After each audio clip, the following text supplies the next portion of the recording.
Hello everyone, welcome back. So we continue our presentations and discussions on functions.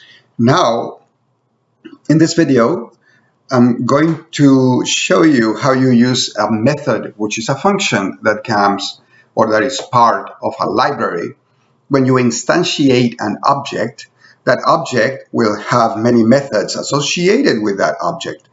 And when you import a library, you can use those methods. So in this example that I'm showing you right here, I'm importing the random library. And the random library comes with many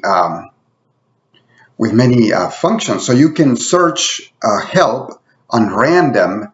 It's very public. You can just search it in your favorite search engine and find out all about it, or look for help right here, as you can see, right? In this case, I'm importing it, and I'm doing it when I import it, I did an ASRD, which means I am going to abbreviate the name of the library to RD, so that when I use it, I'm going to use the dot notation, and I'm going to use the RD first, dot, and then the name of the method that I will choose from this library. In this case, is RD int. So that's just one example.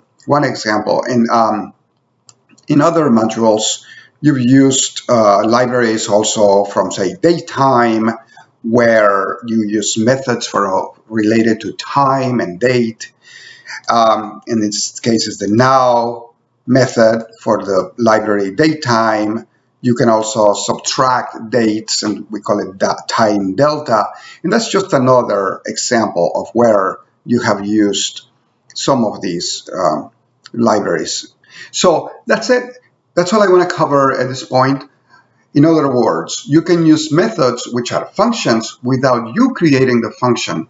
In the next video, we're going to actually build the function, and we'll do the same file right here, and we'll begin in this cell.